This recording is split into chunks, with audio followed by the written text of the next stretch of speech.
तो आज हम भारत की नदियों के विशाल और जटिल जाल में उतर रहे हैं। हाँ, ये तो बहुत ही दिलचस्प विषय है। हमारे पास जो सामग्री है वो भारत की प्रमुख नदियों और उनकी प्रणालियों का एक कह सकते हैं काफी विस्तृत ब्यौरा देती है। जी। हमारा काम इस जानकारी के भंडार से सबसे जरूरी बातें निकालना, ताकि भारत की इन जीवन रेखाओं की एक साफ तस्वीर उभर सके। बिल्कुल। और ये स्रोत जो हमारे पास है, ये भारत की नदियों को समझने के लिए एक अच्छी नींव देता है। इसमें नदियों को मुख्य रूप से उनके उद्गम, मतलब वो कहाँ से निकलती हैं, और उनके प्रवाह के आधार पर बांटा गया है। अच्छा। हम देखेंगे कि भारत का भूगोल, यहाँ के पहाड़, पठार, ये सब कैसे इन शक्तिशाली जलधाराओं को आकार देते हैं। ठीक है, तो चलिए इस जानकारी की परतों को खोलते हैं फिर। सामग्री इन नदियों को मोटे तौर पर 3 श्रेणियों में रखती है। हाँ। सबसे पहले वो नदियां हैं जो महान हिमालय से निकलती हैं। हिमालयी नदियां, बिल्कुल। इन हिमालयी नदियों की सबसे बड़ी खासियत शायद यही है कि ये बर्फीले ग्लेशियरों से जन्म लेती हैं। सही। इसका मतलब है कि इनमें लगभग पूरे साल पानी रहता है। ये 12मासी हैं। जी हाँ, हमेशा बहने वाली। इसमें 3 बड़ी नदी प्रणालियां हैं, सिंधु, गंगा और ब्रह्मपुत्र। सिंधु प्रणाली से शुरू करें। हाँ, करते हैं। सिंधु नदी, जिसे इंडस भी कहते हैं, ये तिब्बत में मानसरोवर झील के पास से निकलती है। अच्छा, तिब्बत से। हाँ, और फिर ये भारत के लद्दाख से होकर बहती है, फिर पाकिस्तान में प्रवेश करती है और आखिरकार अरब सागर में जाकर मिल जाती है। बहुत लंबी नदी है ये। और इसकी कुछ जाने-मानी सहायक नदियां भी हैं, झेलम, चिनाब, रावी, ब्यास और सतलज। हाँ, ये पांचों बहुत महत्वपूर्ण है। और यहीं पर एक दिलचस्प बात है ना, ये 5 नदियां मिलकर जिस क्षेत्र को सींचती हैं उसे पंजाब नाम मिला। बिल्कुल, पंजाब।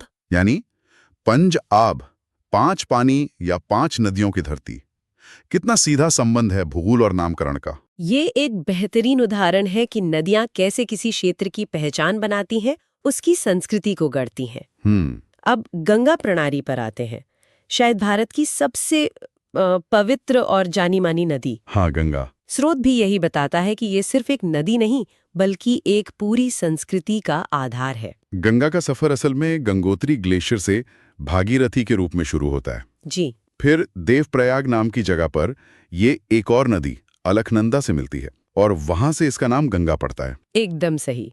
और गंगा अकेले नहीं बहती, इसमें कई सारी सहायक नदियां आकर मिलती हैं। सहायक नदियां मतलब छोटी नदियां जो अपना पानी मुख्य नदी में लाती हैं। हाँ, स्रोत इन्हें 2 हिस्सों में बांटता है, बाईं ओर से मिलने वाली और दाईं ओर से। अच्छा। बाईं ओर से घाघरा, गंडक और कोसी जैसी प्रमुख नदियां आती हैं। और दाईं ओर से? दाईं ओर से मिलने वाली सबसे बड़ी सहायक नदी है यमुना। यमुना, हाँ। जो खुद यमुनोत्री ग्लेशियर से मिलती है और प्रयागराज मतलब इलाहाबाद में गंगा से मिलती है। अच्छा, यमुना भी ग्लेशियर से? जी हाँ, और यमुना में भी चंबल और बेतवा जैसी नदियां मिलती है। इसके अलावा सोन नदी भी दक्षिण से आकर पटना के पास गंगा में मिल जाती है। अब देखें तो ये एक बहुत बड़ा नेटवर्क है। वाकई में। और ये पूरा जाल आखिरकार बंगाल की खाड़ी में समा जाता है। लेकिन समुद्र में मिलने से पहले गंगा ब्रह्मपुत्र नदी के साथ मिलकर दुनिया का सबसे बड़ा डेल्टा बनाती है। सुंदरबन डेल्टा। हाँ, सुंदरबन डेल्टा। डेल्टा यानी वो त्रिकोण जैसा इलाका जो नदी के मुहाने पर मिट्टी जमा होने से बनता है। एकदम सही। अब तीसरी बड़ी हिमालयी प्रणाली है ब्रह्मपुत्र। ब्रह्मपुत्र। ये नदी भी गंगा और सिंधु की तरह तिब्बत के ग्लेशियरों से ही निकलती है। और देखिए, दिलचस्प बात ये है कि तिब्बत में इसे सांगपो कहते हैं। सांगपो। इसका मतलब क्या होता है? इसका मतलब है शोधक या पवित्र करने वाली। अच्छा, हाँ, ये नामों का बदलना वाकई में ध्यान खींचता है। बिल्कुल। ये नदी एक तीखा मोड़ लेकर अरुणाचल प्रदेश से भारत में दाखिल होती है। हाँ, मैंने पढ़ा है इसके बारे में। फिर असम के मैदानी इलाकों से बहती हुई बांग्लादेश पहुंचती है, जहां ये गंगा, जिसे वहां पद्मा कहते हैं, उससे मिल जाती है। और इसकी सहायक नदियां? दिबांग, लोहित, सुबनसिरी, ये सब। जी हाँ, दिबांग, लोहित, सुबनसिरी, मानस, तीस्ता, कई हैं। तो एक ही नदी अलग अलग प्रदेशों में अलग अलग नाम और रूप। कमाल है। ये सचमुच कमाल का है। ये तीनों हिमालयी प्रणालियां सिंधु, गंगा, ब्रह्मपुत्र न सिर्फ विशाल भूभाग को कवर करती हैं, बल्कि ग्लेशियरों से लगातार पानी मिलने के कारण करोड़ों लोगों के लिए, आप सोचिए, खेती, पीने के पानी और जीवन का आधार बनती हैं। सही मायने में उत्तर भारत की जीवन रेखाएं हैं ये। बिल्कुल। चलिए अब दूसरी श्रेणी पर चलते हैं, प्रायद्वीपीय नदियां। ये हिमालय से निकलने वाली नदियों से कैसे अलग है? इनमें काफी बुनियादी अंतर है। प्रायद्वीपीय नदियां भारत के पुराने पठारी भाग से निकलती हैं। दक्कन का पठार, मध्य भारत की पहाड़ियां, वो सब। हाँ, वही। ये हिमालय की तरह ऊंचे बर्फीले पहाड़ नहीं है, इसलिए ये नदियां ग्लेशियरों पर नहीं बल्कि मुख्य रूप से बारिश के पानी पर निर्भर करती हैं। अच्छा, तो इसका मतलब हुआ कि इनमें पानी का बहाव मौसम के हिसाब से घटता बढ़ता होगा। बिल्कुल। बारिश के मौसम में ये उफान पर हो सकते हैं, पर गर्मियों के सूखे महीनों में इनका पानी कम हो जाता है। कुछ तो लगभग सूख भी जाती हैं। इनकी घाटियां भी आमतौर पर हिमालयी नदियों की तुलना में ज्यादा चौड़ी और कम गहरी होती हैं। क्योंकि ये पुराने स्थिर भूभाग पर बहती हैं। सही। और इनकी लंबाई भी हिमालयी नदियों से कम होती है। स्रोत सामग्री इन्हें भी प्रवाह की दिशा के आधार पर बांटती है ना? हाँ। दो मुख्य दिशाएं, कुछ पूर्व की ओर बहकर बंगाल की खाड़ी में गिरती हैं और कुछ पश्चिम की ओर बहकर अरब सागर में। तो पहले पूर्व की ओर बहने वाली प्रमुख नदियों को देखते हैं। कौन सी हैं वो? पूर्व की ओर बहने वाली नदियों में सबसे लंबी और शायद सबसे महत्वपूर्ण है गोदावरी। गोदावरी? इसे दक्षिण गंगा भी कहते हैं शायद। हाँ, बिल्कुल। इसे अक्सर दक्षिण गंगा भी कहा जाता है, जो इसके महत्व को दिखाता है। ये महाराष्ट्र में नासिक के पास से निकलती है और आंध्र प्रदेश से होते हुए बंगाल की खाड़ी में मिल जाती है। और इसकी सहायक नदियां? इंद्रावती, प्राणहिता, मंजीरा, ये कुछ प्रमुख है। गोदावरी के बाद कृष्णा नदी का नाम आता है, है ना? ये भी महाराष्ट्र से ही निकलती है। जी हाँ, ये भी महाराष्ट्र के महाबलेश्वर से निकलकर पूर्व की ओर बहती है। तुंगभद्रा और भीमा इसके प्रमुख सहायक नदियां हैं। ठीक है। और फिर कावेरी नदी है। ये कर्नाटक के पश्चिमी घाट से निकलती है और तमिलनाडु से होकर बहती है। कावेरी डेल्टा, वो तो खेती के लिए बहुत उपजाऊ माना जाता है। बहुत ज्यादा। और महानदी भी एक प्रमुख पूर्व प्रवाही नदी है, जो छत्तीसगढ़ से निकलकर उड़ीसा से होते हुए बंगाल की खाड़ी में गिरती है। तो ये सभी नदियां गोदावरी, कृष्णा, कावेरी, महानदी, ये सब डेल्टा बनाती हैं? हाँ, ये सभी नदियां अपने मुहाने पर डेल्टा बनाती हैं, ठीक गंगा ब्रह्मपुत्र की तरह। अब पश्चिम की ओर बहने वाली नदियों की बात करते हैं। इनमें कौन सी प्रमुख है? पश्चिम की ओर बहने वाली नदियों में सबसे प्रसिद्ध है नर्मदा और ताप्ती, या तापी भी कहते हैं। नर्मदा, ये तो मध्य प्रदेश से निकलती है, अमरकंटक पठार से। हाँ, और ये एक लंबी भ्रंश घाटी एक रिफ्ट वैली से होकर बहती हुई गुजरात के पास अरब सागर में गिरती है। सुना है रास्ते में झरने भी बनाती हैं ये? जी, धुआंधार जैसे खूबसूरत झरने बनाती है ये। और ताप्ती? ताप्ती नदी भी मध्य प्रदेश की सतपुड़ा पर्वतमाला से निकलती है और नर्मदा के लगभग समानांतर पैरेलल बहते हुए अरब सागर में मिलती है। इनके अलावा भी हैं पश्चिम में बहने वाली? हाँ, इन दो बड़ी नदियों के अलावा माही, साबरमती जैसी कुछ और नदियां भी पश्चिम की ओर बहती हैं। गोवा की मंडोवी और जुआरी, जिनका जिक्र तटीय नदियों में भी आएगा शायद। हाँ बिल्कुल। और कर्नाटक की शरावती नदी भी पश्चिम में ही बहती है। शरावती नदी पर ही भारत का मशहूर जॉग फॉल्स है। जॉग फॉल्स, हाँ। यहाँ एक दिलचस्प अंतर बताया गया है।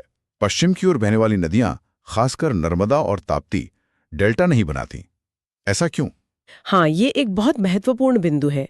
ये नदियां डेल्टा की बजाय एस्चुरी, जिसे हिंदी में ज्वारन्मुख कहते हैं, वो बनाती हैं। एस्चुरी? हाँ, इसकी मुख्य वजह है कि ये अपेक्षाकृत खड़ी ढलानों से होकर बहती हैं और इनकी लंबाई पूर्व की ओर बहने वाली नदियों से कम होती है। अच्छा, ढलान तेज है। ढलान तेज होने के कारण ये अपने साथ लाई मिट्टी को मुहाने पर जमा नहीं कर पाती, उसे सीधे समुद्र में बहा ले जाती हैं। तो डेल्टा की तरफ फैलती नहीं है? नहीं, जहां डेल्टा में नदी कई धाराओं में बंटकर धीमी गति से समुद्र में मिलती है, वहीं एस्चुरी में नदी का ताज़ा पानी सीधे समुद्र के खारे पानी से मिलता है, एक संकरे मुहाने के जरिए। समझ गया। ये वर्गीकरण वाकई नदियों के चरित्र को समझने में काफी मदद करता है। जी। अब तीसरी और आखिरी श्रेणी पर आते हैं, तटीय और अंतस्थलीय नदियां। ये क्या है? देखिए, तटीय नदियां वो छोटी छोटी जलधाराएं हैं जो समुद्र तट के पास ही पहाड़ियों से निकलती हैं। अच्छा, मतलब बहुत लंबी नहीं होती? हाँ, बहुत कम दूरी तय करके सीधे समुद्र में मिल जाती हैं। भारत के पश्चिमी तट पर ऐसी कई नदियां हैं, क्योंकि पश्चिमी घाट तट के बहुत करीब है। जैसे केरल की पेरियार और भरतपुझा, गोवा की मंडोवी और जुआरी, जिनका हमने पहले भी जिक्र किया। पूर्वी तट पर भी कुछ ऐसी नदियां हैं, लेकिन पश्चिमी तट पर इनकी संख्या ज्यादा है। ठीक है। और अंतस्थलीय नदियां, इनका क्या मतलब है? मुझे लगता है लूनी नदी का उदाहरण यहाँ सही बैठेगा। बिल्कुल सही पकड़ा आपने।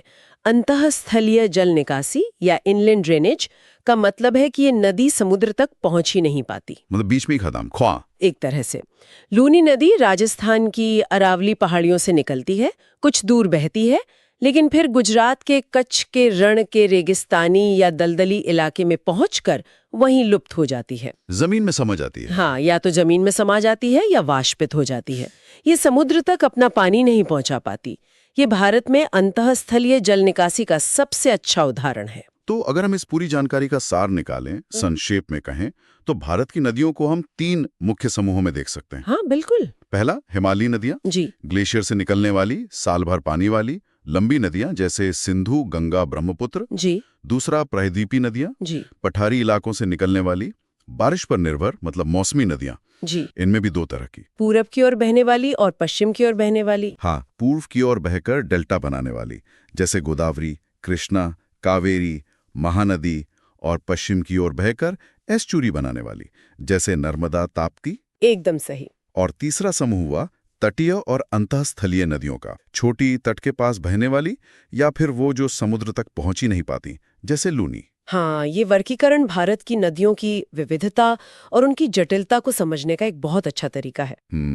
हर प्रणाली की अपनी कहानी है, अपनी सहायक नदियां हैं और अपना एक अलग भौगोलिक महत्व है। स्रोत से ये बात बिल्कुल साफ उभरती है कि ये नदियां सिर्फ पानी के रास्ते नहीं है। सही कहा। ये वाकई में भारत की जीवनदायिनी है, कृषि के लिए, पीने के पानी के लिए, उद्योग, परिवहन और यहाँ तक कि हमारी संस्कृति और धर्म के लिए भी बेहद महत्वपूर्ण है। बिल्कुल। यहाँ एक विचार सोचने के लिए छोड़ जाते हैं अपने सुनने वालों के लिए। जी ये जो वर्गीकरण हमने देखा, हिमालयी बनाम प्रायद्वीपीय, ये भारत की जमीन के बारे में, यहाँ के भूविज्ञान के बारे में क्या बताता है? अच्छा सवाल है। कैसे? एक तरफ नए ऊंचे अस्थिर हिमालय पर्वत इतनी विशाल 12 मासी नदियों को जन्म देते हैं और दूसरी तरफ पुराना, ज्यादा स्थिर पठारी प्रायद्वीप ऐसी नदियों को बनाता है जो मौसमी है, कम लंबी है। ये सोचना दिलचस्प है कि धरती का रूप पानी के प्रवाह को किस हद तक नियंत्रित करता है और कैसे ये दोनों मिलकर देश के अलग-अलग हिस्सों को बिल्कुल अलग पहचान देते हैं। हाँ बिल्कुल, इस पर जरूर सोचना चाहिए।